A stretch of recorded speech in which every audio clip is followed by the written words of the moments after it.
আমি এখানে বসে বসে একজনের কথা মনে পড়ল, তার নাম হলো মেজর জলিল।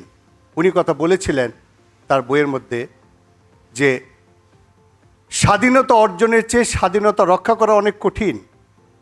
তার সেই কথার সাথে মিলিয়ে আমি বলতে চাই, বিপ্লব অর্জন করা অনেক কঠিন, তার চেয়ে অনেক বেশি কঠিন বিপ্লবের চেতনাকে ধরে রাখা, বিপ্লবের লক্ষ্যকে বাস্তবায়িত করা।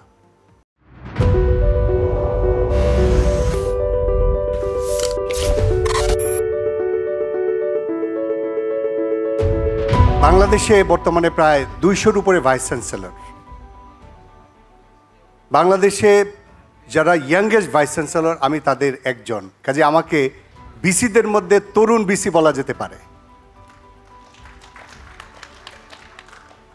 ব্যারিস্টার তারেক আমাকে যখন বললেন যে এই প্রোগ্রামে আসতে হবে, আমি নো করতে পারি নাই, কাজ ছিল।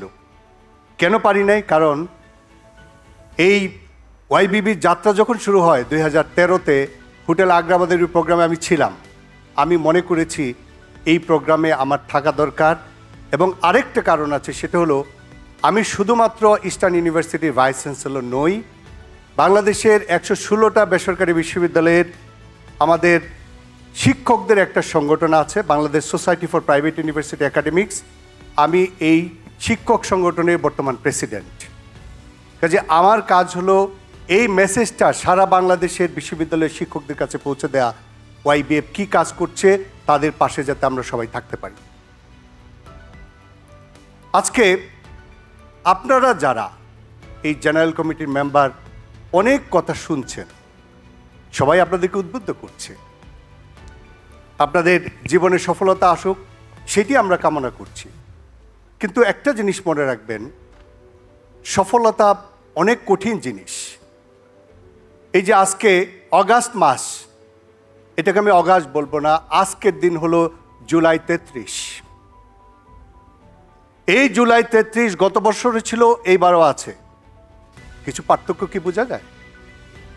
অনেক পার্থক্য হয়েছে, অনৈক্য দেখা দিয়েছে।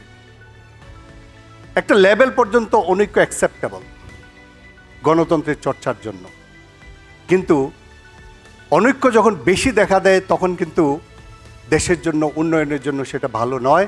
এই জন্য আমাদেরকে ঐক্যের কথা বলতে হবে, সবাই মিলে দেশের উন্নয়নের কথা বলতে হবে।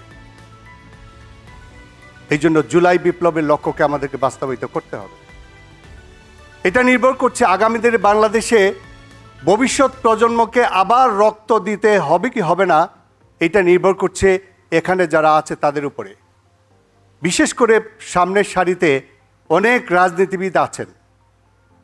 আমি আপনাদেরকে অনুরোধ করব, আমাকে সহ বাংলাদেশে আমরা যে যে জায়গায় আছি, রাজনীতিবিদ, শিক্ষাবিদ, ব্যবসায়ী, হোয়াট এভার দি প্রফেশন, যারা ইয়াং জেনারেশনকে, জেন জিকে রিড করতে পারবে না, আগামী দিনে বাংলাদেশে তাদের কোনো অবস্থাতেই কোথাও ঠাঁই থাকবে না।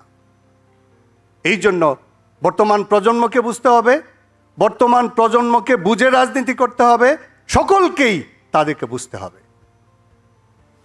আপনারা যারা এখানে আছেন, বিশেষ করে ইয়াং জেনারেশনে যারা আছেন, আমি আপনাদের কাছে একটা প্রশ্ন করতে চাই।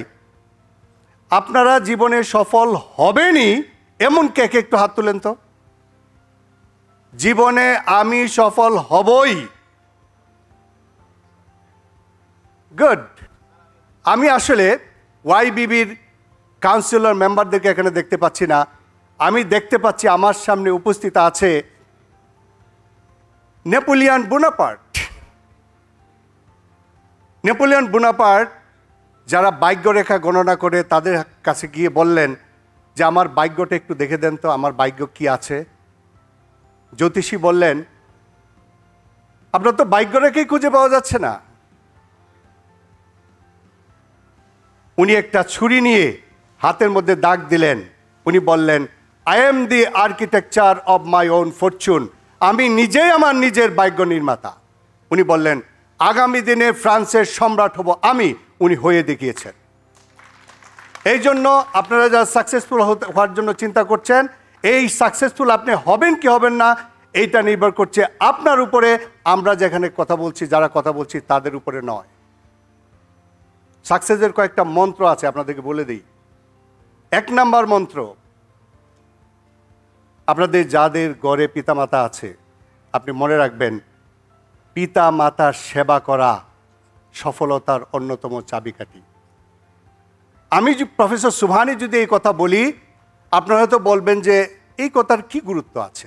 এই কথা আমি বলিনি, নবিকুল শিরোমণি মুহাম্মদুর রাসূলুল্লাহ সাল্লাল্লাহু আলাইহি সাল্লাম বলেছেন, রিদাউর রব্বে ফি রিদাউল ওয়ালিদ ওয়া সাকাতুহু ফি সাকাতিল ওয়ালিদ। অর্থাৎ পিতামাতার সন্তুষ্টিতে আল্লাহ সন্তুষ্ট, পিতামাতার অসন্তুষ্টিতে আল্লাহ অসন্তুষ্ট। এই জন্য আমি আপনাদেরকে বলবো, পিতামাতাকে যদি সন্তুষ্ট করা যায় তাহলে কে সন্তুষ্ট হবে? এটাই তো সফলতা। আমি আপনাদেরকে অনুরোধ করব, ইয়াং জেনারেশন, আপনারা সবাই হাত তুলেন, আমার সাথে শপথ করেন। আমি আপনাদেরকে বলছি, আপনারা আমার সাথে বলুন, আমি শপথ করছি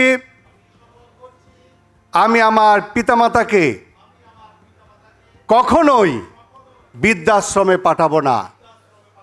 তাদের মুখে হাসি ফোটাই হোক আমার জীবনের অন্যতম লক্ষ্য। ধন্যবাদ। আজকে সফলতার দ্বিতীয় ফর্মুলা আপনাদেরকে বলি। মানুষের জীবনে যারা সফল হয়, মনে রাখবেন, একটা প্রতিষ্ঠানের চেয়ারম্যান তার এমপ্লয়িদেরকে প্রমোশন দিতে পারে না। বাংলাদেশের সরকার কারো ভাগ্যের পরিবর্তন করতে পারে না। আসলে যিনি ভাগ্যের পরিবর্তন করেন সেটা আমি বলেছি উপরওয়ালা। এবং আপনি নিজে দেখবেন আপনি যা করছেন তার মাঝে আপনি সন্তুষ্ট কিনা।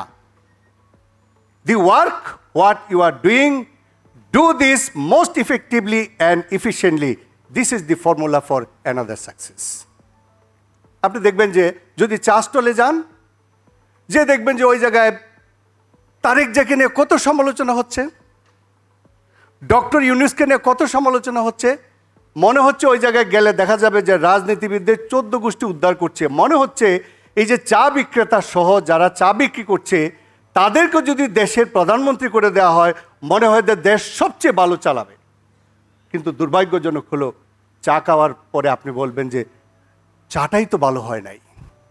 কারণ উনি কিন্তু চাটাই ভালো বানাইতে পারছেন না, কিন্তু দেশকে নিয়ে অনেক সমালোচনা করছেন। আমরা সমালোচনা করতে ভালোবাসি, কিন্তু মনে রাখতে হবে সমালোচনা ভালো, কিন্তু পজিটিভিটি হলো দি বেস্ট কোয়ালিটি। এই পৃথিবীর মাঝে সবচেয়ে বেশি পজিটিভিটি ছিল মুহাম্মদুর রাসূলুল্লাহ সাল্লাল্লাহু আলাইহি সাল্লামের। আমি আল্লাহ রসুলের জীবদ্দশায় উনার মাঝে আমি নেগেটিভিটি পাইনি। পজিটিভিটি জিনিসটা কি? পজিটিভিটি মানে হলো, whenever you will be drawing a conclusion, it should be in a positive way. যে কোনো জিনিসের কনক্লুশন আপনি ড্র করবেন, পজিটিভ ওয়েতে এটাকে করতে হবে। উদাহরণস্বরূপ মহাত্মা গান্ধী নাম আমরা শুনেছি সবাই। মহাত্মা গান্ধী যখন দুনিয়া থেকে বিদায় নেবেন, উনার যারা শিষ্য তারা বলল, স্যার আপনি দুনিয়া থেকে চলে যাবেন, কিন্তু আমাদের মনে একটা দুঃখ রয়ে গিয়েছে, সেটা হলো আপনি নোবেল পুরস্কার পাননি। মহাত্মা গান্ধী বলেছিলেন, তোমাদের জানা উচিত নোবেল পুরস্কার দেওয়ার জন্য একটা ক্রাইটেরিয়া আছে, ওই ক্রাইটেরিয়া আমি মিট করি নাই, এই জন্যই কিন্তু আমাকে নোবেল পুরস্কার দেওয়া হয় নাই। দুঃখ করার কিছু নেই, পজিটিভ মাইন্ডসেট। অথচ বাংলাদেশে দেখবেন নোবেল পুরস্কার কেন পায় নাই, এই জন্য যারা পেয়েছে তাদের 14 গোষ্ঠী উদ্ধার করেছে। ঠিক না? এটা ঠিক না। আমাদেরকে মনে রাখতে হবে আমরা এক সময় এই পৃথিবী থেকে চলে যাব। আমরা যা কিছু করব, it should be impactful. Michael H heart 100 জন মনীষীর মধ্যে মহানবী সাল্লাল্লাহু আলাইহি ওয়াসাল্লামকে সবার উপরে স্থান দিয়েছেন। কেন? মাইকেল এইচ হার্ট বলছেন যে উনাকে স্থান দেওয়া হয়েছে এই জন্য, এই পৃথিবীতে মানুষের মাঝে সবচেয়ে বেশি যিনি ইম্প্যাক্ট ফেলেছেন উনি হচ্ছেন মুহাম্মদুর রাসূলুল্লাহ সাল্লাল্লাহু আলাইহি ওয়াসাল্লাম। এই জন্য আমাদেরকে তাদের মতো ইম্প্যাক্ট ফেলতে হবে। ইম্প্যাক্টটা কীরকম? আমি এই কথা বলেই আমি আমার বক্তব্য শেষ করছি। বাদশাহ আওরঙ্গজেবের কন্যা জীবুন্নেসা, ওনার লিখনী শক্তি ছিল অনেক প্রখর, খুব ভালো লিখতে জানতেন। ওনার লিখনী দেখে পারস্যের শাহজাদা ওনার প্রেমে পড়ে গেলেন। অনেক দূর থেকে পারস্যের শাহজাদা বা শাহ আওরঙ্গজেবের কন্যা জীবন্যাসকে দেখার জন্য আসলেন। এসে বললেন যে পারস্যের শাহজাদা, একটা মেসেজ পাঠানো হলো যে পারস্যের শাহজাদা আপনাকে দেখার জন্য এসেছেন। জীবন্যাস বললেন যে উনি তো আসলে আমাকে দেখেননি, উনি আমার লেখনী পড়েই যদি মুগ্ধ হয়ে থাকেন, আমাকে দেখার পরে তো উনি মুগ্ধ নাও হতে পারেন।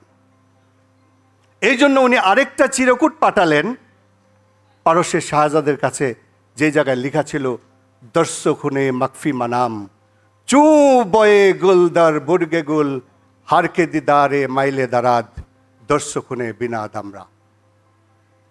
ফার্সিতে উনি যে কথাটা বলেছেন সেটা হলো, ফুলের সুগন্ধি যেমন ফুলের পাপড়ির ভিতর লুক্কায়িত, ঠিক তেমনি আমি আমার কথার মাঝে লুক্কায়িত।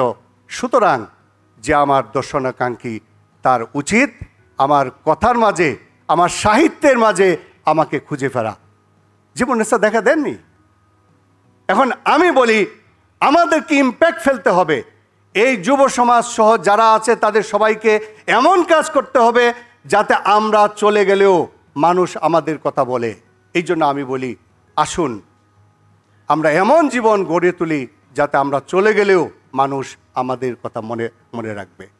আমি বলি এমন জীবন তুমি করো হে গঠন, মরিলে হাসিবে তুমি কাঁদিবে ভুবন।